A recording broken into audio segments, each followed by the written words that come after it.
जय श्री राधे दोस्तों, केपी की वाणी चैनल में आपका स्वागत है। माता रानी का आशीर्वाद पाने हेतु कमेंट में जय माता दी अवश्य लिखे। वहीं अगर आप महाकाल के भक्त हैं, कमेंट में हर हर महादेव अवश्य लिखे। यकीन जानिए, माता रानी संग महादेव की कृपा आप पर और आपकी पूरी परिवार पर अवश्य ही बरसेंगी और आप सब परिवार स्वस्थ एवं सुखी रहेंगे। साथ ही आपकी सभी मनोकामनाएं माता रानी कृपा से अवश्य ही पूर्ण हो जाएंगी। दोस्तों, आज की वीडियो में आपको शुक्र के राशि परिवर्तन से जिन 4 राशि के जातकों के लिए विवाह के प्रस्ताव अगले 25 दिनों में आने वाले हैं और 25 दिनों में उनके रिश्ते तय हो सकते हैं, उसकी जानकारी दूंगा। और यह जानकारी शुक्र के राशि परिवर्तन के आधार पर निर्धारित है। इसमें किसी प्रकार का कोई फेरबदल नहीं किया गया है और ना ही किसी प्रकार का कोई लाभ प्राप्त करने हेतु जो है जानकारी दी जा रही है। तो आप वीडियो को अंत तक देखें। और अगर आपकी चंद्र राशि में से एक राशि है तो आपके घर पर मेहमान आ सकते हैं। उससे पहले मैं आपको बता दूं कि अगर आप केपी की वाणी की चैनल पर पहली बार विजिट कर रहे हैं तो चैनल को सब्सक्राइब कर ले, साथ ही बेल आइकन को प्रेस करना ना, ताकि आपको सभी प्रकार की जानकारी सर्वप्रथम प्राप्त हो सके। वहीं आपको बता दें कि अगर आपको अपने विवाह की जानकारी प्राप्त करनी है तो आप अपना जन्मदिन कमेंट करें। हालांकि अगर आपके 25 वर्ष से कम है तो आपको जन्मदिन से जानकारी दी जाएगी। अगर 25 वर्ष से अधिक उम्र हो चुकी है तो आप अपनी कुंडली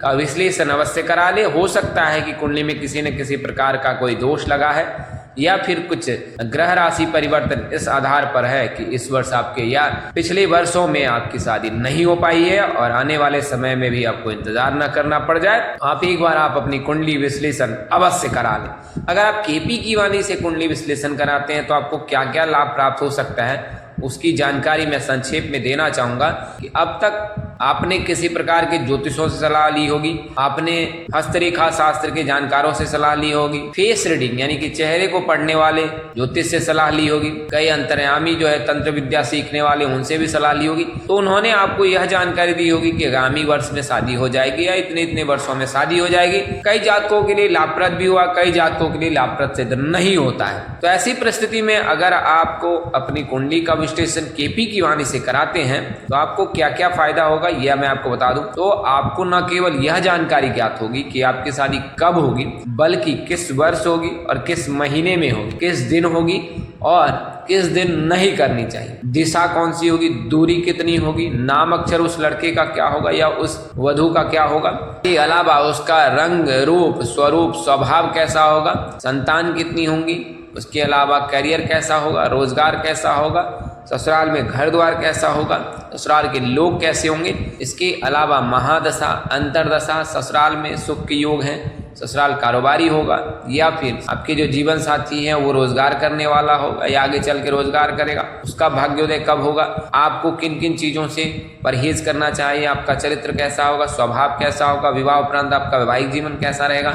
इसके अलावा आपको किन किन रोगों से खतरा हो सकता है, क्या क्या लापरवाही आपको जीवन में नहीं बरतनी है। तो ये तमाम तरह की जानकारी जो है अब आप केपी की वाणी से प्राप्त कर सकते हैं। और चाहे तो आप लिखित या मौखिक किसी भी माध्यम का चयन कर सकते हैं और इन दोनों माध्यमों से किसी एक माध्यम के चयन से ही आपको पूरी जानकारी प्राप्त हो जाएगी। लिखित में आपको सारी चीजें लिखित प्रमाणिक मिल जाएंगी और अगर आप टेलीफोनिक सर्विस लेते हैं तो आपको फोन के जरिए जानकारी दी जाएगी। नंबर डिस्क्रिप्शन बॉक्स में भी दिए गए, स्क्रीन पर भी दिए गए और मैं बता भी देता हूँ 8521835670। हिंदी भाषियों के लिए मैं बता दूं 8521835670। तो आप इस नंबर पर संपर्क कर सकते हैं। वहीं ऐसे जातक जिनकी विवाह के योग बन रहे हैं या उन्होंने अपने विवाह हेतु वर या वधू देख लिया है और उनके विवाह प्रस्ताव तय हो रहे हैं, तो आपको मैं बता दूंगा कि आप स्थानीय ज्योतिष पंडित से सलाह लेकर कुंडली मिलान करा लें और कुंडली मिलान के पश्चात यह जानकारी ज्ञात कर लें कि आपका वैवाहिक जीवन कैसा रहेगा, किसी प्रकार का कोई दोष तो नहीं लग रहा है। आइए वीडियो में आगे बढ़ते हैं। जैसा कि पता है आपको कि सावन का महीना भगवान शिव को समर्पित होता है। भगवान शिव को समर्पित होता है सावन का महीना और सावन के महीने में शिव जी की पूजा की जाती है और सावन में ही जातक के जो मनोरथ है यानी कि उनकी मनोकामना है पूर्ण होती है। तो सावन का महीना जुलाई में आने वाला है और जुलाई महीने से लेकर जो है कार्तिक महीने तक चतुर्मास लगता है और इस दौरान 4 महीने तक 16 सोमवारी का व्रत रखा जाता है। 16 सोमवारी का व्रत जो रखा जाता है उससे जो है आपकी जो भी मनोकामना है, बड़ी से बड़ी मनोकामना भी पूर्ण हो। तो यह जो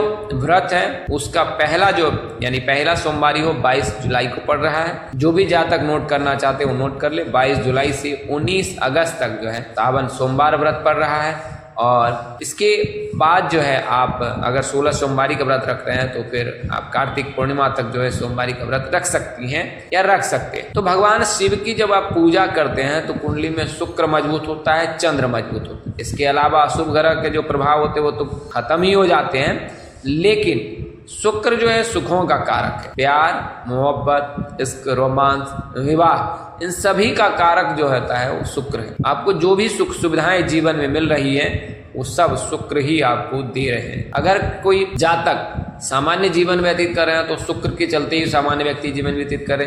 अगर कोई व्यक्ति या जातक अपने जीवन में सभी प्रकार की सुविधाओं का आनंद उठा रहे हैं तो उस आनंद उठाने का कारक शुक्रदेव है। तो जब शुक्रदेव मजबूत होते हैं तो विवाह के भी योग बनते हैं। और शुक्र का मजबूत रहना जातक के लिए बहुत जरूरी है। कई अवसर पर राहु और केतु के गोचर से भी विवाह के योग बनते हैं। वहीं लड़कियों के लिए विवाह के जो योग बनाते हैं वो देवगुरु बृहस्पति है, जो देवताओं के गुरु। तो वर्तमान समय में गुरु जो है वृषभ राशि में विराजमान है और शुक्रदेव जो है वर्तमान समय में वृषभ राशि में विराजमान है। और चंद दिनों में बुधवार को जो है शुक्रदेव राशि परिवर्तन कर जाएंगे और वृषभ राशि से निकलकर मिथुन राशि में प्रवेश कर जाएंगे और 25 दिनों तक लगभग मिथुन राशि में रहेंगे। आने वाले समय में सूर्य देव भी जो है वो मिथुन राशि में गोचर करेंगे। जब मिथुन राशि में सूर्य का गोचर होगा तो फिर मिथुन संक्रांति मनाई जाएगी। और ज्योतिषों का यह भी कहना है कि मिथुन राशि में सूर्य के भ्रमण के दौरान जो है विवाह करना चाहिए। हालांकि वर्तमान समय में शुक्र अस्त है, इसके चलते विवाह के योग नहीं बन रहे, लेकिन 2 जुलाई के पश्चात जो है 15 जुलाई तक विवाह के मुहूर्त है। आप किसी भी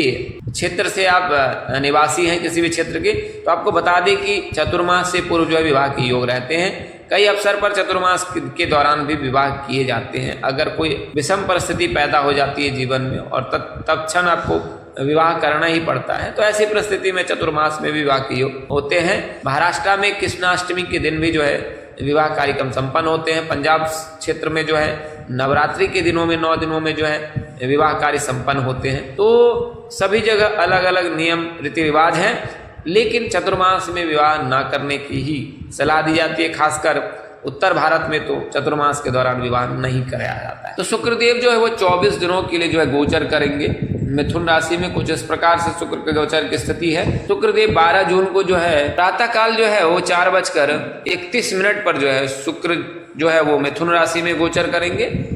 और शुक्र में गोचर करने के दौरान जो है शुक्रदेव की कृपा 2 राशि के जातकों पर पड़ेगी और इसके अलावा जो है अन्य राशियों पर भी प्रभाव पड़ेगा शुक्रदेव के गोचर से। लेकिन 2 राशि के जातकों के लिए विवाह के योग बनाएंगे शुक्रदेव। और उन 25 दिनों में आपके लिए कोई ना कोई शुभ समाचार अवश्य प्राप्त होगा। आपके लिए रिश्ते आ सकते हैं, रिश्ते की बातचीत हो सकती है और आपके परिणय सूत्र में बंधने के भी योग बन सकते हैं। गाय के भी कार्यक्रम हो सकते हैं और अगले महीने में जो है सहनाई भी बच सकती है घर पे। तो शुक्रदेव का कुछ गोचर इस तरह से रहेगा कि 24 दिनों में जो शुक्रदेव 12 जून को तो प्रवेश करेंगे मिथुन राशि में, फिर अधरा नक्षत्र में 18 जून को, और फिर 28 जून को पुनर्वसु नक्षत्र में प्रवेश करेंगे और फिर 7 जुलाई को जो है ये कर्क राशि में प्रवेश कर जाएंगे और कर्क राशि से फिर ये 9 जुलाई को जो है पुष्य नक्षत्र में और फिर 20 जुलाई को ये नक्षत्र में करेंगे अश्लेषा नक्षत्र में। तो 7 जून कर्क राशि के जातकों में जो है 7 जुलाई को गोचर करेंगे। तो कुछ इस प्रकार से 2 राशि के जातकों के लिए शुभ योग बनेगा।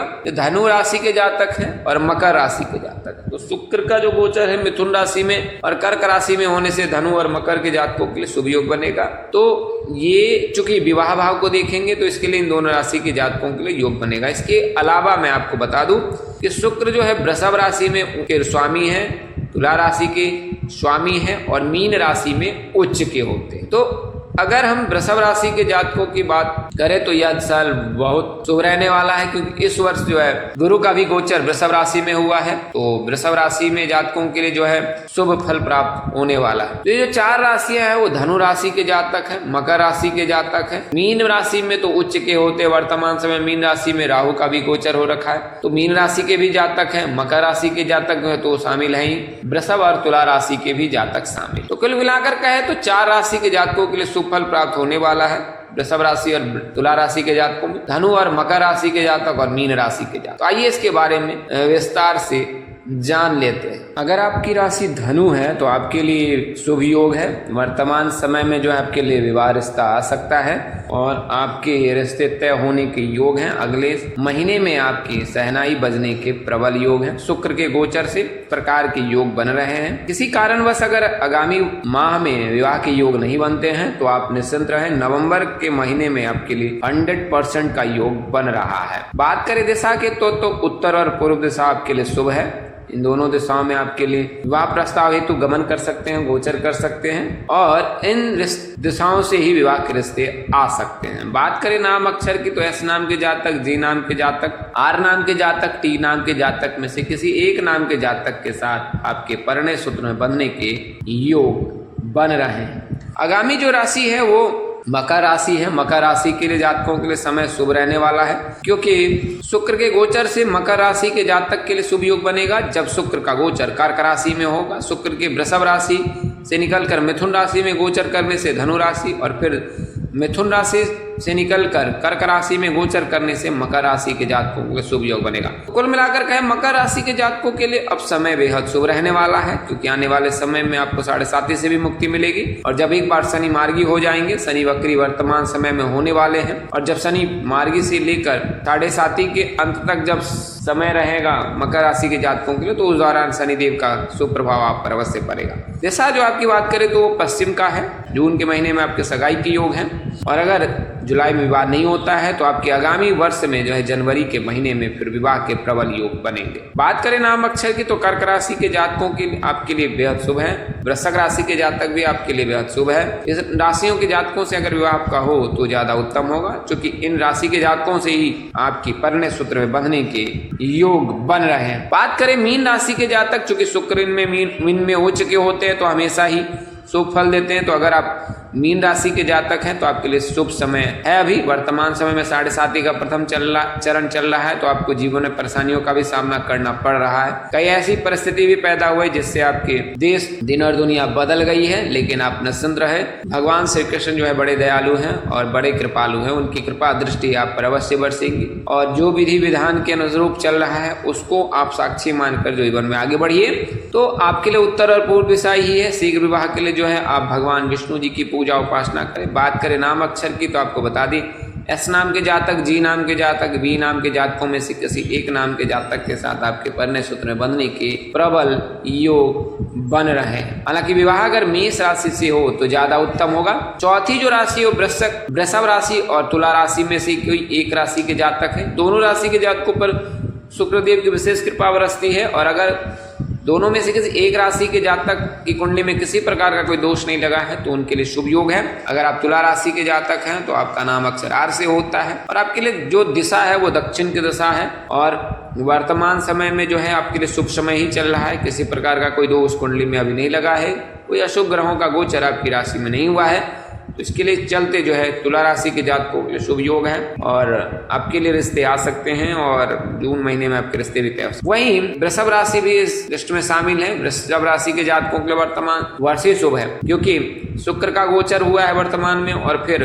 गुरु का भी गोचर हो रखा है। गुरु का गोचर आगामी वर्ष तक रहेंगे, तो वृषभ राशि के जातक के लिए बेहद शुभ समय है। और वृषभ राशि के अगर आप जातक हैं तो आपकी आयु 23 से लेकर 29 वर्ष के मध्य है, तो समय शुभ है। बात करें महीनों की तो महीना तो आपके लिए जुलाई का महीना शुभ ही शुभ है और जुलाई के महीने में जिन जातकों के विवाह के योग नहीं बनेंगे उनके जनवरी से फिर अप्रैल के मध्य शादी होने के 100% योग है। करना क्या है आपको, तो भगवान हनुमान जी आपके जो हैं वो आराध्य हैं, तो उनकी पूजा उपासना आराधना अवश्य करें और अगर आपकी उनकी पूजा उपासना आराधना करते हैं तो आपको अवश्य ही शुभ फल प्राप्त हो। बात करें नाम अक्षर की तो टी नाम के जातक, एच नाम के जातक, पी नाम के जातक। आज के लिए इतना ही, अगले वीडियो में फिर मिलेंगे, तब तक के लिए इजाजत दें। आप जहाँ रहे मस्त रहे, स्वस्थ रहे, व्यस्त रहे, माता रानी की असीम कृपा पर बरसती रहे। परम पिता परमेश्वर को सद्बुद्धि सद्मार्ग और आगे बढ़ने की शक्ति दे। नमस्कार, जय श्री दोस्तों, जय श्री कृष्णा, जय माता दी, जय वाहिगुरु।